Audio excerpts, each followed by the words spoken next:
brought me sprinkle cookies. The what, no fucking TV now? Hey! Maybe she's from Jersey. Good morning, everyone. Welcome back to another episode of Maybe She's from Jersey. We're your hosts, Jackie Neese. And Alex Curtis. Welcome back. Happy Monday. We have a very, very, very special guest with us today. This is Engie Hassan of Engie Style. Hello. If you follow me on any social media for the past 6 or 7 years, you know who Engie is. You probably just know who she is anyway, because she's a queen. So yeah, we have her on the podcast today. Yeah, we're paying her a lot of money today. We bribed her. Had to book her in advance to get her here. We were like, Engie, what time are you available? I think when we started the podcast, we're like, oh, we should have her on. And she's like, we should probably call her now. It's January. Okay, but before we start, we went to Dolce and Salato. I got a matcha latte. The girl was so cute. She was like, do you want syrup in it? It's kind of bland. I'm like, does it taste like grass? She's like, yes, but it's good. So I got a shot of vanilla. Really good. It does not taste like grass. Highly recommend. Yes. What'd you get, Engie? I got dirty chai, which is my favorite, and it tastes actually amazing. Yeah. It's incredible. I got my regular cold brew black. I feel like that sounds so boring, but we do the same drinks. I get cold brew everywhere, and I feel like it could be a hit or miss. Oh, yeah. So 100%. This was the nitro cold brew, too. And apparently that's less acidic or something. We clearly liked it. Yeah, they're half done. We're like, we have to save this for the episode. Yeah. We do that all the time. But yeah. Are you excited to be here, Engie? Very excited, and thank you for coming to Hoboken. Yeah, we try to be as accommodating as possible. Yeah, I noticed. Yeah. Yes. Okay, so we're gonna kind of go through every topic of Engie's life. So, I guess let's just start. All right, so Engie, tell me what you do. I am, in which way? My business? Yeah. She's the woman of many talents. Yes. I'm a fashion stylist and a personal shopping and a brand image consultant. Wow. So that's what my company does. Wow. And where did you get started? Start from the very beginning. All right, let's go. When were you born? School. Well, I'm actually from Denville, New Jersey. Okay. So Morris County, shout out. I started pretty much in high school really loving fashion and knowing it's kind of something I should pursue. Because I always just told people how to dress, what to wear. That were my friends that were going on dates. And my mom had somewhat a background of fashion. Did she? Yeah, a little bit. She did a lot of pretty much a buyer and sold it internationally, jewelry and stuff at the Javits Center. So it was I got a touch of it, but it was really the junior prom. Everyone just started asking me what to wear and what dress looks good with them, and I was going with them to the mall. So cute. That's so fun. And then it was one girl couldn't afford a dress. So I said, why don't you come go to my closet? And then that's where it just started to be she told someone's I heard you have this amazing closet. High school, by the way. And let her borrow jewelry. I would have been your friend. Yeah. I mean, you are my friend now, and I have a closet. So, it was just started that. But I just saw how happy people were. And I loved that. I was just the next day, she's like, oh my God, I felt like a princess and amazing. And even though I got dumped at the end of the night, I felt so good. And then I was like, I love doing this. Yeah. So I didn't know that was an actual career, but I knew I wanted to do something in fashion. And then just kind of went to Saturday classes at FIT and went to fashion school. And I got an internship at Vogue senior year of college. Wow. And that's where my life kind of changed. So, rewind for a minute. I met a girl in school, and all she could talk about was fashion styling. I want to be Rachel Zoe. And I'm like, who? What? And it was like, I wanted to be like a buyer at Saks for a high-end designer and have like 3 kids and a husband and live in Connecticut and like have this home and like the picket fence and balanced life. So I'm like, wait, what does a fashion stylist do? And this was like years ago. So I graduated. So that was like 2005 when I was interning. So she went to like MTV and like all these to apply for internship. And then I was preparing my portfolio to like try to work for Ralph Lauren or Saks. And I ran into like a Vogue editor at like the Staples. Don't ask why I was there. It's a whole story. Next one. And she was like, oh, you look cute. I love your jewelry, your earrings. And I was like, thank you. And she's like, what are you doing? I'm like, oh, I'm like building my portfolio and resume to make copies to drop them off for my internship. She's like, where do you go? I'm like, FIT. She's like, well, why don't you internship for Vogue? And I was like, no, I want to internship for Ralph Lauren because I want to be a buyer. Like, I No literally. thanks. And she looked at me like, who is this cocky biatch? Like, Stephanie LeCompte, I love you. And I was like, no, that's not the path. And she's like, well, what do you really want to do? I was like, well, I want to be a designer or a buyer. And she's like, you need to intern at Vogue. So I was like, okay. So I interviewed, got the internship. My best friend didn't get the internships, got her with me with Vogue, and our lives switched. Really? Wow. Like, I like literally have like chills. She is a buyer at Saks for Marc Jacobs for the past 15 years. Wow. And I'm like the whole full next generation of Rachel Zoe. So it's changed. so funny. And it was all through my internship. I saw the power stylists had to change. Like, you're putting these looks in magazines, these colors, and you're setting a tone for everything, and it trickles. So this is before Devil Wears Prada. So we didn't know what fashion was. Like, we knew, but it wasn't like so given to us. Yeah.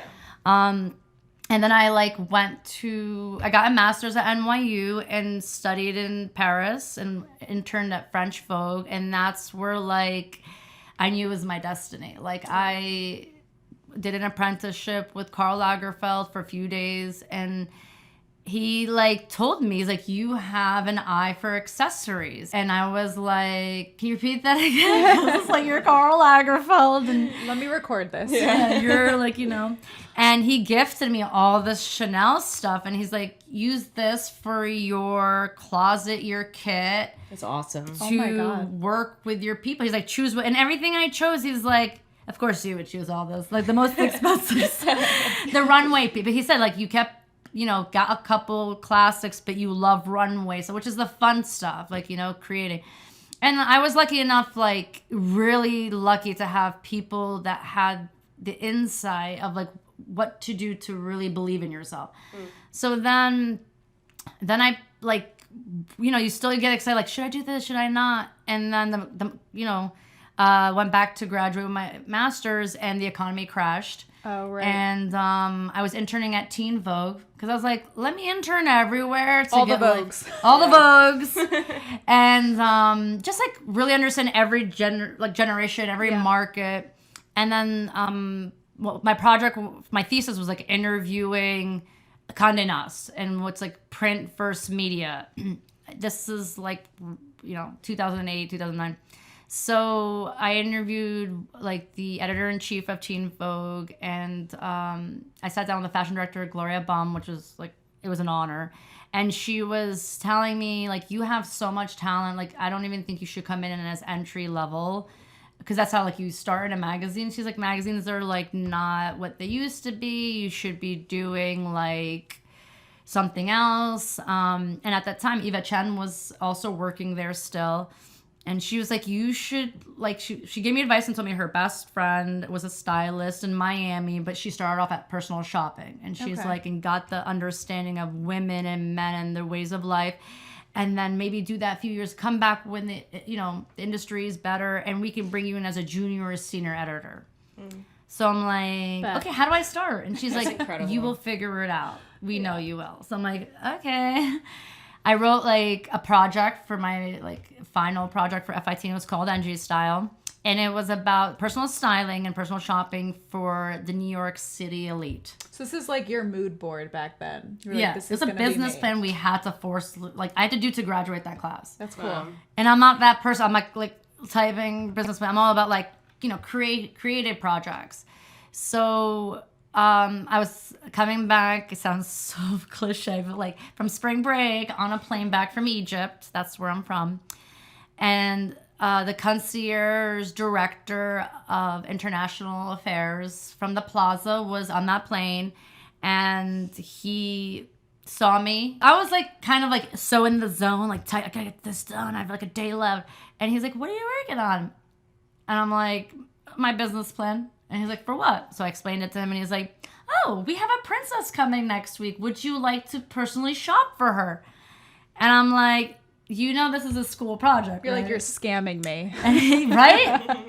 Like, and I was like, I don't know, something about me was like, I'll do it, And then I was like, I was working at Bergdorf Goodman at the same time at the men's store. So I told him what happened. He's like, this is a real thing, honey. This is how you get the royals. I'm like, crazy. do I want the royals? I want celebrities. I'm American. He told me like the world will open with that kind of power. And he was right. How could it not? Yeah, but like, because I always was like trying to prove myself that like, when you're taught about celebrities or stylists, it's like who they've dressed. It's like either you get like the Nicole Kidmans of the world or you're not known. Like, Yeah, so then I got my first prince, who was like the #1 prince of the world at the time. And Casual. very casual. And then it was just like, he gave me his wife, who was his press wife. And it was, so Saudi Arabians, they have like 4 wives. Okay. So that was the one that the people saw.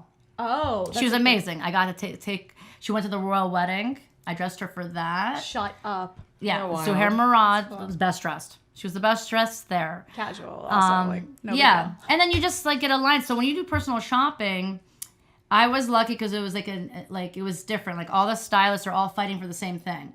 So I'm dressing royals and they have money. So when I'm going to Dolce & Gabbana, I'm buying. Oh, right. So then I'm getting the power of all these designers that are like, she's first because she's dropping $200,000 in our Right. store. We want her every minute. So then when I had a client who, doesn't matter the level, and I was like, I need to pull. Can I borrow? They're like, whatever you want. Yeah, the door's open. I'm like putting my clients in Dolce & Gabbana front row when I'm in like Yeah. a nobody Yeah. to a fashion show, and these emerging artists. Like I was so blessed.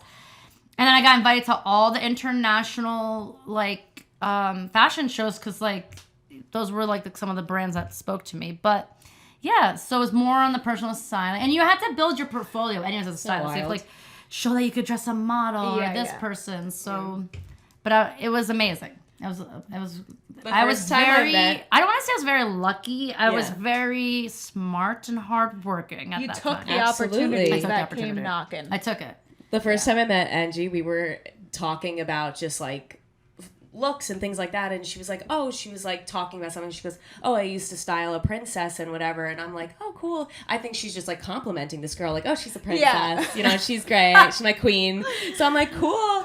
And then I must have been like 18 years old, and then she starts talking about like the royal wedding and things like that, and I'm like, wait, are you talking about an actual princess? She goes, yeah, what the hell did you think I was talking about? Those are real. I was like, oh my God. I'm always blessed with all my kind of jobs and clients, but I definitely think I needed to start that way because learning, like, there's so many avenues of fashion. Like, they're trusting you to build their wardrobe to the most prestigious events of the world. Like, United Nations, a dinner for Obama. You never were intimidated? They were so nice to me. It was interesting because they wanted an American, but they didn't want someone that understands the language so they could speak freely. And then I was Arab, but they didn't know I was, but I didn't pretend I wasn't.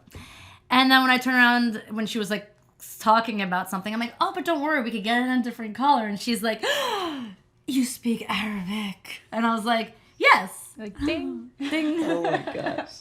And then we became best friends. She's amazing. But, like, she also, like, they expected me to also be, like, their wing girl, like, best friend. Like, her sister would come be like, can we go out tonight to the city? Where are we going? Like, And I was like, I gotta wake up for your sister at 4 a.m.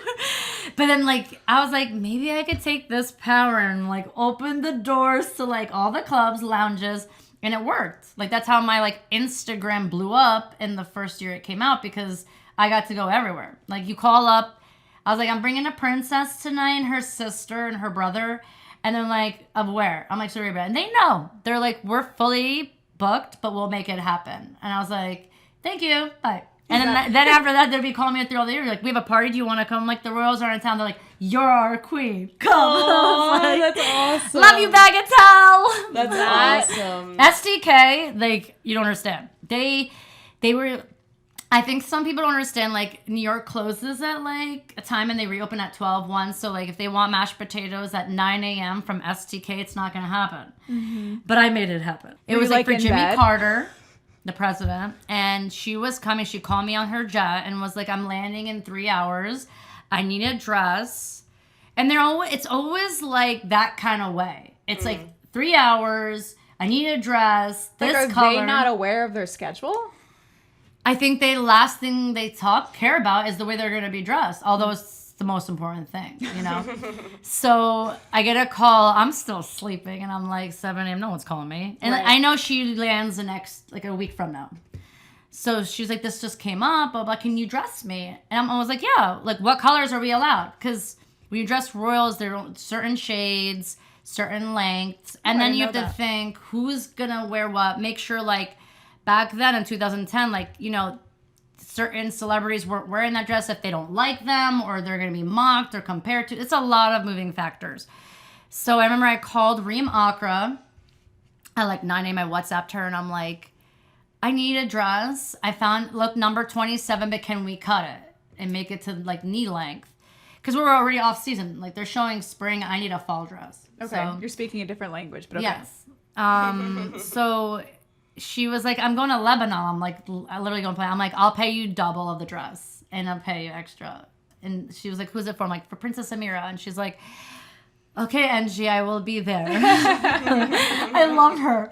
So she literally came back from the airport and she came for the fitting. I was like that, like, luckily I was like kind of like a fit model then. Mm-hmm. And then I had a model waiting to like do the first alterations of the princess's sizing. She comes off the plane, literally gets to her showroom. We fit her. And then she's like, okay, I'm going to Boston, get this dress there before I get there. And I'm like, like, what is this? Like, what world is this? This is, I mean, it's always like that for anybody. It's not just them, to be honest. So like, I had the most incredible team. And I'll remember, like, it was literally like this woman was waiting for the dress, but like on 3rd Ave, we're on 5th, all the way uptown, the worst traffic at 5 p.m. Right. The helicopter's leaving to Boston. I'm like, I'm driving, it's not happening. And then I remember I told Daphne, you're driving, Stephanie and me are running. We ran in heels. Back then, like, when you work with royals, you have to wear heels. Like, the prince, I couldn't work with him if I'm not in a heel. Run. Like, literally, she's in there. She's like, I could see her, like, looking at me, like not the princess, it's like this woman. And she's like, I'm leaving. I'm like, you're not leaving. The only reason you're invited is because you're taking the dress there. Like, you're not leaving. We made it in like 7 minutes. If you asked me to do that run now for my life, it would never happen. We still till today laugh. So what are you, like, holding the dress, like booking running it? down the holding street. Dress, and she's holding the shoes with the jewelry and the diamonds, and then you have to have a security guard for the diamonds. He's not running, so then that's why I had her. Like, she's my security guard, and we ran. I'm telling you that, like, guys, I've never ran like that my entire life, and I used to be in cross country. We used to run for the princess. I You ran. got the dress there, I'm guessing. But it was one of my favorite stories because, like, they always say thank you, and I can't believe I put you through all that. And I'm like, what did you put me through? Like, this is my job. I'm so happy to, like, when you're in the car, like, I feel like I love what I do. I love what I do. But this is like what you sign up for. Right. Yeah. So, like, when did you officially become NG Style? January 4th, 2010. Okay. And, like, when you started your Instagram, for instance, did social media hurt you or help you right away? Okay, so because you're big on social media, thank you. So it's like a big deal. Follow her yes. at NG Style. Thank you. So it definitely, I just kind of like, so I was already 3 years and I was doing so well. And there was a lot of turn of events that made, like, I pretty much like got robbed. So what happened was like I kind of had to start brand new. Yeah. And like after 3.5 years. And then it was really hard. I was like very sick, very depressed. It was a lot of money that was robbed from me, like almost 140,000. And then like I felt even worse because like I had a team that was getting paid who literally gave up everything. They sacrificed so much. It's not just you. Even the interns, we were like a family. We still are. They were at my wedding. They were my daughter's first birthday. But it's like you feel like everyone's like counting on you. Right. And like you failed everybody. You know, my mother was like, I'm not your manager anymore because you're, you know, I didn't know. The like, mom I didn't dropped know. you. My mom dropped me. That's probably not the first time she dropped me. But the reason I'm bringing it to Instagram was like, I was like, I'm done. I'm going to party. I'm going to use all my money. I want to also make it clear, like, I don't drink. So I wasn't like, I'm going to do drugs and drink. But like, I was like, I never got to just enjoy New York. Yeah. Like it was work for, since high school. So like, I went into all the places that people would invite me that I couldn't ever go to because I'm working. Like I used to get invited to like openings, parties, restaurants. I'm like, I'm going everywhere. And then I was like, Angie gone wild. Yeah, it was like, and it was like Instagram wasn't really out. It was like 2013. I had a buffer because the Royals were like all of like in Middle East and like the Gulf, they're obsessed with royalty. Okay. So they were already following me and attacking me, but whatever. The more they hated, the more I grew. It was fun. Yeah. You know, they're like, you know, really mean. But it was like 10, 20, 30, 40, 50,000 followers within like a month. And then it was like the whole heart coffee thing, 2013. Not now. 2013, girls. Macaroons. Like, I just went everywhere and like took pictures. And to be honest, not proud, but I think I did it to like prove to people who follow me, like I'm still doing well. My company's moving. Yeah. I'm sane and I'm fabulous. So it was like That's like what everyone's doing right now. That's So I literally kept- social media. But the thing is, when I start, and that's the thing, like one stylist was like, when you're so busy working, you don't have time for that. But I do think you need to have some social media presence now, like that's just part of your like brand and portfolio.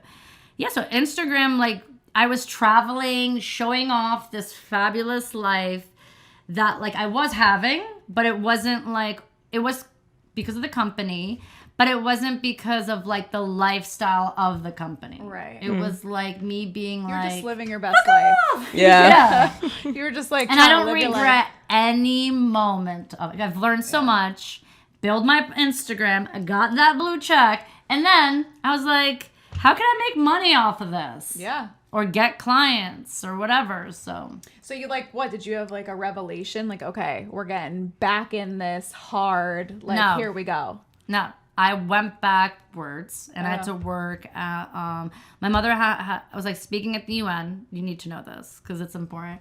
Mom had a heart attack in the moment of me speaking.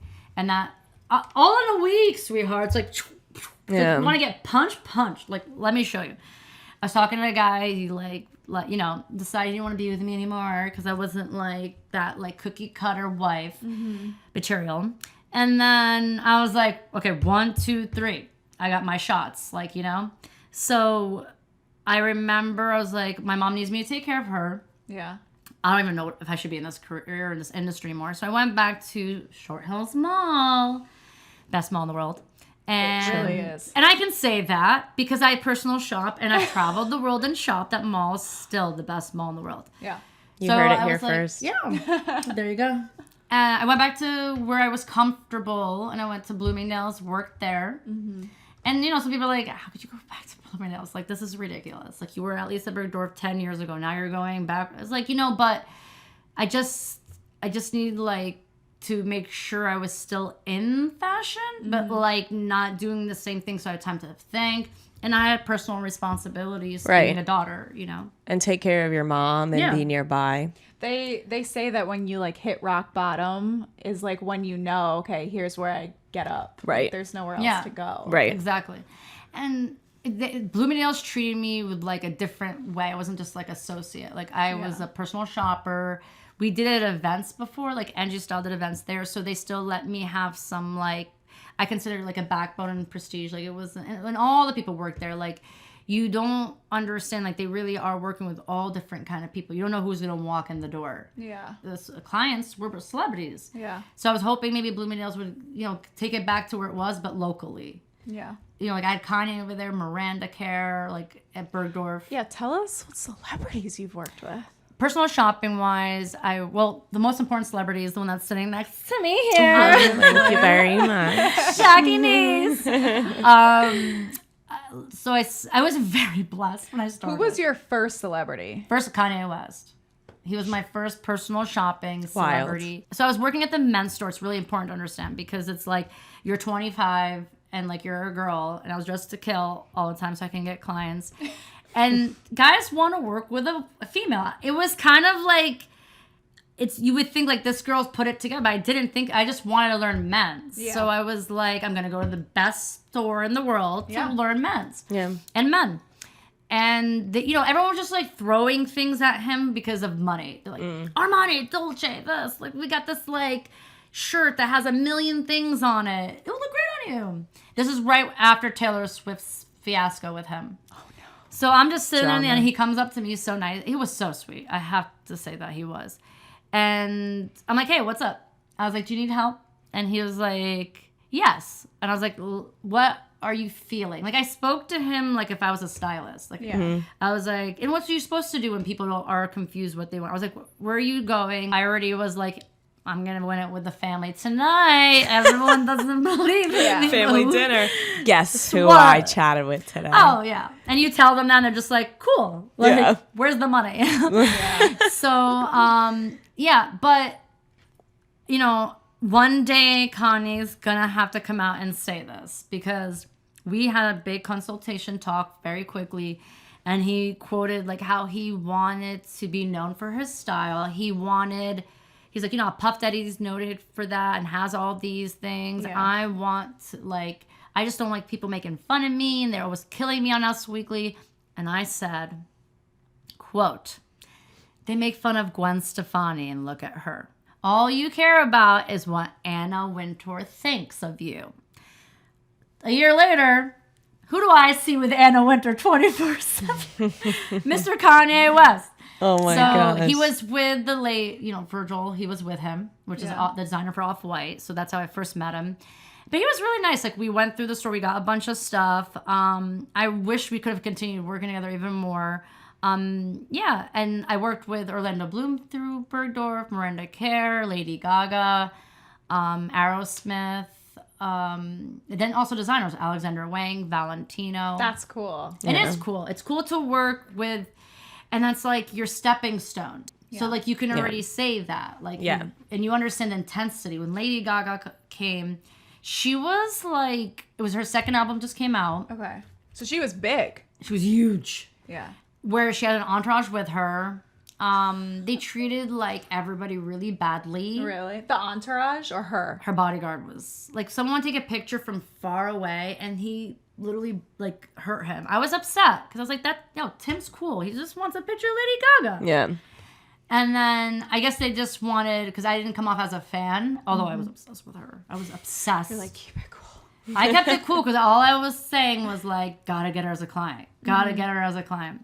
So she was shopping for her boyfriend then. She came in lingerie. It was like, that was her, that phase then. She was like wild at that stage. Okay. Some things I can't say. Okay. But Christmas list, find everything. I have this issue where I'm like, are you sure you really want this? Like, who's wearing this, honey? I don't care if it's not, like, what's the story, Yeah. And I got her to giggle a little. And to me, it was she was a very different person, I think, than if I met her before or after. It was, like, probably the hardest Lady Gaga to work with, you know? Hold this, do that. But it was nice when I came and gave facts, they wanted your expertise. And that's what's the most important part of the business. I'm not here to make friends. If we become friends, which always happens because you're so involved in their life. Yeah. that like there's a respect. Like, you know, look at the biggest celebrities. Their like hair team, makeup, and stylists go everywhere. Yeah. Yeah, That's so huge. It makes sense though, because you're also very vulnerable. I feel like clothing and the way you dress, and you know, you have to learn somebody's insecurities. Like even when me and you have fittings, like Angie knows everything I hate about my body or how certain things feel. Like I have like weird things with clothes, and I always tell her, I'm like, I'm think probably the most worst women person to do. fit. everyone does. Yeah. Honey, not just women. Oh, I'm sure. Yeah. Let's I'm just- speaking on what I know of the I just wanna women make in my clear. life. Like clothing is very I'll be, intimidating. I'll be honest, like the men who will be listening to this are more insecure than the women I work with. Really? Wow. 100%. Like a girl, like a female, will tell me like this is my areas. It's a conversation. I'll be Right. like, you have to listen to me. That's not a problem. Yeah. You need to wear this pants. It's high enough, low enough, or your shoulders are your best asset. Trust me. But the conversation's kind of brought up, but men keep going. Are you sure my shoulders are not? Yeah. Like they also definitely like a lot of people like to lie their sizing. To a stylist? Always, Wait, what? Literally, what is the point of that? always. That's Like wild. she might be the only person who tells me the truth. But like, Well, what's my clients, like when they first, let's make it clear, so I don't want to like upset anyone. When we finally work together, they don't. Yeah. But when you first do the consultation, Yeah. men always lie their shoe size by 2, and their pants size they go down. They Grow always up. make themselves wider. Wow. And then I'm like, these don't match up. Send me photos. I'm like, I'm coming to your house. We're going to check this out. wow. I would never think that. The whole point of a stylist is that it's accurate. Right. Because they pretty much have to come to terms with it's like when you go on a dating website. So every guy lies their height on that. Wow. Well, I've never been on a dating. Honey, Yeah. I'm older than you. And before I was married, I've done the town of Minder. I haven't done the apps, but I've heard horror stories No. from my It's not- friends. They lie their Yeah, everything. they lie. Wow. And I'll be like, honey, if you're not at least 5'10", as long as you're secure, these heels aren't coming off. Like, that's the truth. That's my biggest insecurity, I think. These heels The are height, coming off. Yeah, you like- get 2 things. So this is what I was told. You get 2 things. You get 2 things where you could be super picky. For me, it was always height and hair. I wanted to marry a guy that had height and hair. Okay. All the other, like, make sure he's respectful, all that, that's a given. But, like, looks, Patty Stranger, like her book. I did all that work. So anyways, you only allow 2 things. So for me, it was height and hair. And What's I married a guy yours? that has height, and hair. Ooh, what like are mine? looks wise. Yeah, I guess. And Is when it you just get to a look certain wise? age, you pick 2 things for attraction stuff. You sound like my mom. So pick 2. What's your 2? Yeah, what's your 2? I would say smile and eyes. Like Yeah, he has that's like fake answer. big. I don't believe you. Wait, hold on. You gotta be detailed. Is it the teeth or because smile's a thing? You want a happy. Is it person. the ambiance of someone smiles? Because I feel like some people There's a smile lot and it's like going on. energy. Like, you know what I mean? Like Yeah, someone has like so $1 million smile. Okay, so Yeah. teeth is your thing with the smile, and then what was the other one? I just love blue or green eyes. Oh my God. I don't know what my 2 would be. I think teeth. Definitely teeth. Yeah, I like. So that can get fixed by my dentist. Thank you, Dr. Sam, for these gorgeous teeth. He's amazing. That is true. The act, like we were saying, the ambiance of a smile can Yeah. be fixed. Like That's the just your charm smile. of a smile. Like So you guys are very easygoing. I picked height and hair. Those 2 things are not I don't given. think you're being very picky with that though. But No. hair goes, girl. If you don't, let me tell you men something. This is not an advertisement. When you're 30 and you know genetically you are not going to have a full set of hair, go get it done when you're young. You Yeah. can't do it when you're already bald. I've Yeah. saved people. Yeah. It's just You pulled people aside and been like, "What's You need going help. on?" no, but when like if a guy friend of mine, I'll Yeah. be like, listen, sweetheart, I work with celebrities, and this I have is a guy. going to go. Is this something you care for? I love it. And I he'll be like- love it. Yeah, but I'll wait till it goes. I'm like, and where are they gonna find hair to fix it? Wait, but can I say something wild? I know men who actually look so much more handsome without hair. Yeah, some Yeah. do. Yeah. I'm sure. I I'm not saying, but some guys. I'm sure. I don't know them, but No, honey, they're not in my life. some guys do, but some guys have potato heads or like. When my daughter came out, they had to suck her out of me. So she's. Oh yeah, the vacuum. Yeah. Imagine if that was a man. Oh my gosh. So what was it like, just reverting back to Jersey, because we're all some Jersey gals, and I met Angie because we're both Jersey gals. Do you think being from New Jersey has done anything to your company? Like, good, bad? Did it hurt you in any way? Did it help market you? Like, was there anything that correlated to building a brand out of New Jersey? Which year? Okay, so I always want to be honest. Okay, so in the beginning, New Jersey, before I actually started my brand, gave me everything. Mm-hmm. It taught me fashion. It gave me the access, Short Hills Mall, where we had our meeting. And the women in New Jersey that I was amongst were gorgeous, took care of themselves, dressed to kill. Even in sweatpants, they still looked amazing. Something. So, Duh. yeah, duh. Mm-hmm. She rolled out of bed like this. I did. She literally did. I did not, because I had to go to the gym. Otherwise, I would have. I woke up at 5 a.m. to sing the national anthem. I got an IUD, so my uterus is violated. Okay, so yeah, I rolled out of bed today. That's all good. And I have a kid, so I have to wear makeup. True. And then, like, I started to work in the industry. When people ask you, photographers, advertisers, clients, they'll be like, where are you from?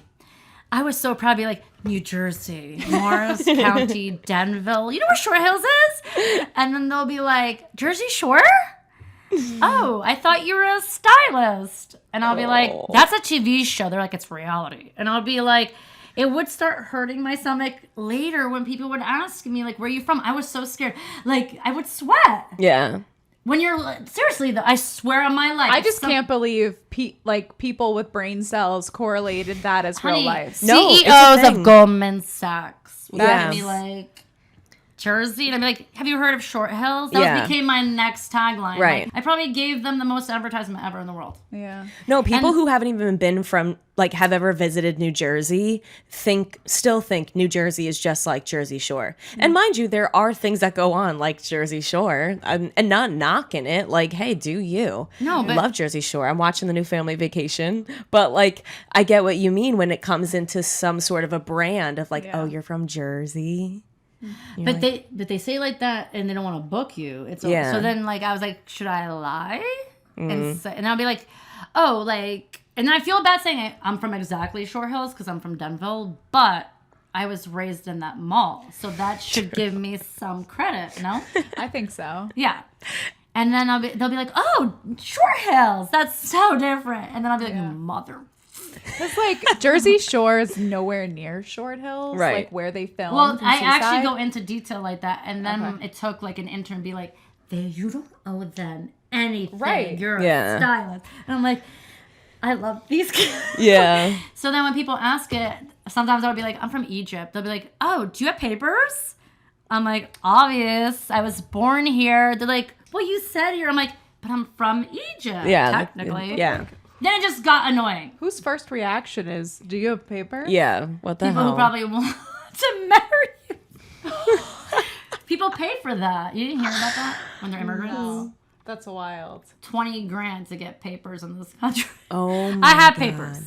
So does my husband. All right, if anyone's curious, she's legally here. Thank you.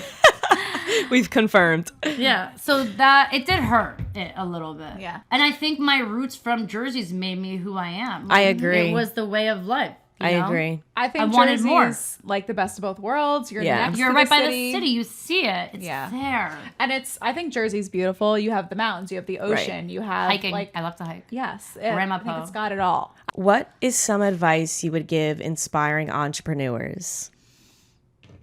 Work, intern, work, believe in yourself, never give up, have a mood board, have a to-do list, intern, work, and again, and repeat.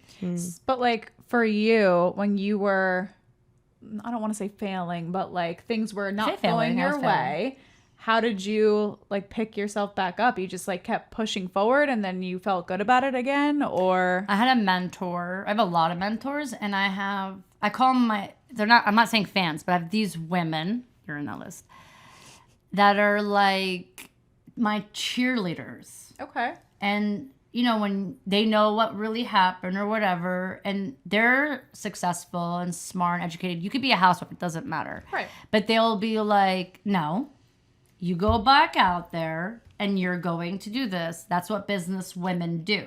And then it was like, I feel like I have to. Yeah. When all that happened, I had one best friend. She actually lived in Hoboken then, Yara. And she works in, you know, insurance broker, totally different career.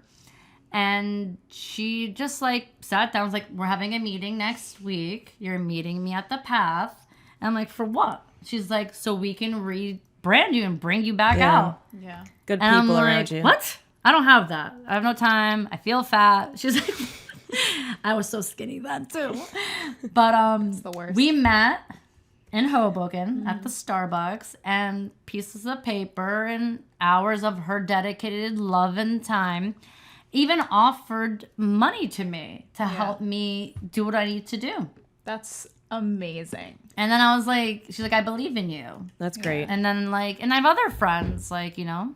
That's incredible. So have a plan, do a business plan. Don't give up. Sometimes you have to try new things, but have a clear vision Yeah. of what you want and go for it. Yeah. And So have a team of people that can support you mentally and emotionally. Yeah. Has your vision changed recently, or It is it changes every month. really? Like the core's still there. I want to dress people and make them feel beautiful and happy. But now it's like, what's next? What can I add to it? Like, you know, this is a surface. Some people don't believe in it, you know? I'm like fashion inept. So like when let's say you style me, we've never met, you have no idea who I am, what I am, whatever. How do you begin? What do we do? So to the person's comfort, because COVID, some people want to meet and some people want to all Zoom call. I have a list of questions. Okay. I like to see the person. I like to have in them person. see me. I prefer in person, but I'll do Zoom. And this is great because during COVID, I got like a lot of new clients, a lot of new movies, and it was all not that way. And then we talk, I read them the questions, they answer and fill it out. Some people want to do it on their own time and email it back. I make them a vision board. And some of the questions are like what's going on in your life right now? Meaning like, are you going to start a new career? Are you postpartum? Are you going to be a CEO? Like, you know, are you going to college? Like some kids going to college want a new vibe. Did you just break up with your boyfriend? Do you have a new boyfriend and want a different aesthetic when you're out in dinner with him and his Zsa Zsa friends, you know? And then I make a board and show them. And I kind of not just show them like runway Dolce & Gabbana or Versace. I literally show them also like get that look for less. Okay. And also I'd say this isn't about going to buy new things. Let's see what's in your closet and we can work with first. Yeah. Yeah, that would be me. Yeah. And let's build this brand of yours. And I'm going to style and we're going to do it. Yeah. Oh my God, I'm so excited. Yeah, we'll do this. You know what else I think is cool about your job too is like when you do get to know a client, or I don't know if this is just like our relationship, like when we've built like, I literally say like your family, like my sister, my mom. Sometimes I'm like texting my mom and my sister and they're like, oh, we're out to lunch with Angie. I'm like, well, why didn't anyone invite me? Like, they're like, oh, we just wanted to see Alia. We're stopping by. I'm like, cool. Like she's literally family. Yeah. Like, It does so happen. yeah, but I think like the coolest part of that too is like, you can also challenge me as like a stylist, a friend, because I remember when we first started working together, I would not wear low rise pants and she wanted to kill me. She was like low rise. she like Britney. no, they were just like regular, like They're regular. high waisted came in and Right. nobody Everyone was thinks- planning on taking it out. Everyone thinks high waisted is normal. Right. Like, that's Right. Not. So Yeah. she was like, it's cutting off your body. Like you're cutting your torso more. And to this day, I still do it. But like, I remember the first photo shoot we did, she said, please trust me. We don't have to put these photos anywhere. She was like, they don't have to go anywhere. She's like, please trust me. And I was like, okay. And like, we did it. And I actually loved the photos that we did in the regular pants rather than the high waist.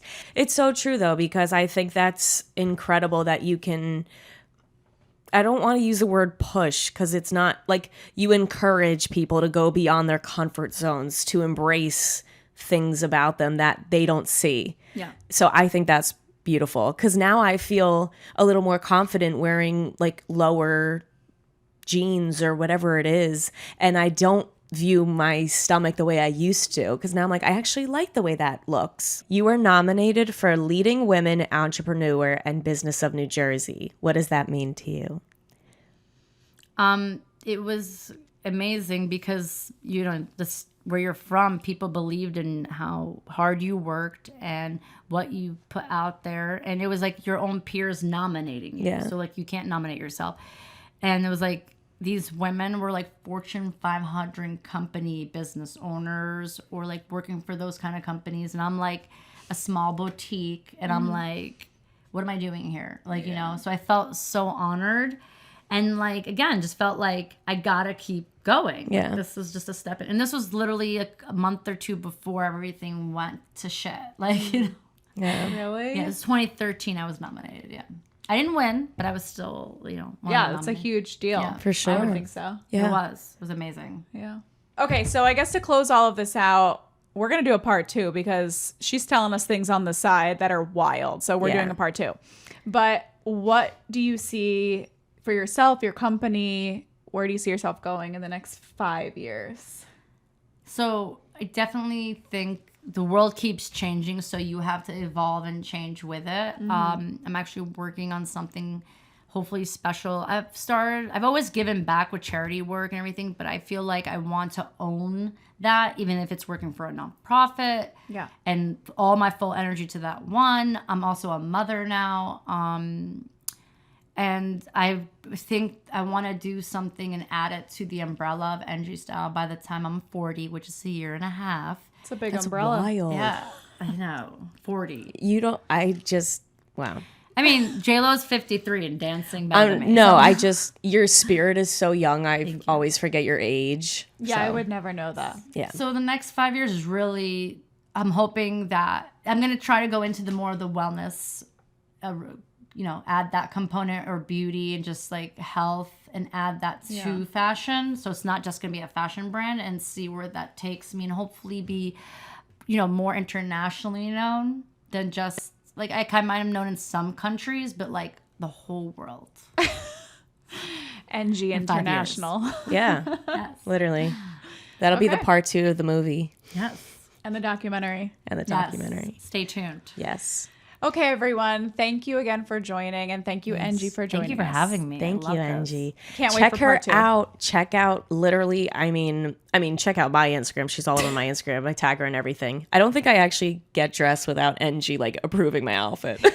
Honored. But we love Angie, so check her out. Give her some love. Also, Because- our sponsor, Dolce & Salato. I'm literally almost done. I know. me too. Incredible. Cheers. Check them out. Also, their little, the inside of their store is adorable. Not So- only did we get coffee this morning, but they had like a gelato section, and we're like, is it morning or like we should do ice cream? Yeah, was absolutely. phenomenal. We ate ice cream at 10 a.m. Yep. I believe in that. Yeah. 'Cause you have the whole day to burn it off. Exactly. I love it. I love the way that feels. Yeah. So check them out. Again, thanks for watching. Bye. Bye.